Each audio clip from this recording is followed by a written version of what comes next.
Por que a gente tem visto tantas enchentes ultimamente?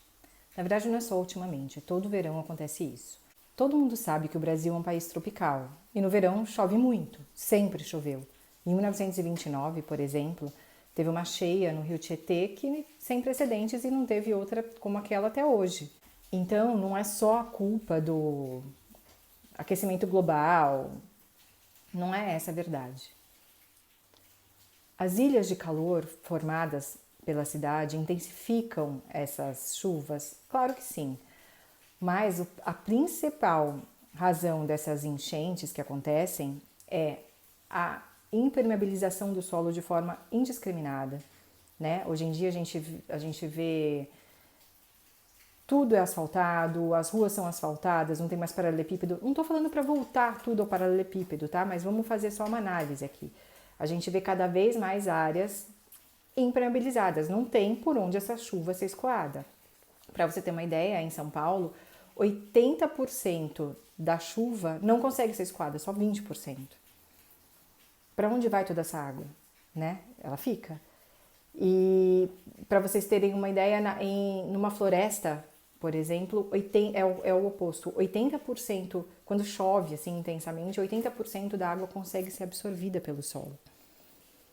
Ou seja, se a gente tivesse mais pisos drenantes, calçadas drenantes, estacionamentos, esses grandes estacionamentos de shopping, de lojas, tivessem pelo menos um sistema de drenagem, ajudaria muito. Então, não vamos dizer que é a chuva que causa problemas, tá? O que causa problema é a má administração. É no planejamento urbano se deixar ser conduzido só pelos interesses comerciais e ignorar a carta geológica. A carta geológica é um mapa do município que fala onde se pode construir e onde não se deve construir.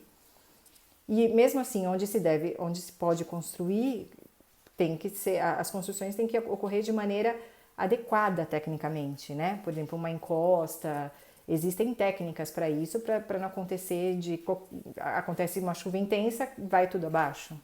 Então, a carta geológica, ela ajuda muito nessa ocupação consciente da cidade. Existem soluções? Poxa, existe muita coisa que a gente pode fazer para ajudar. Por exemplo, pisos drenantes em calçadas, né? Plantar mais árvores, observar a carta geológica da cidade. Isso faz toda a diferença. A gente precisa se conscientizar de que desenvolvimento não é adversário do meio ambiente, não precisa ser e não deve ser. É simples assim, enquanto o homem, o ser humano, ficar desrespeitando a natureza, quando ela reage de maneira muito agressiva, de maneira muito drástica. E São Paulo e Belo Horizonte, por exemplo, já estão sentindo isso na pele. Então a gente tem que se desenvolver sim, mas com consciência e integrados ao meio ambiente.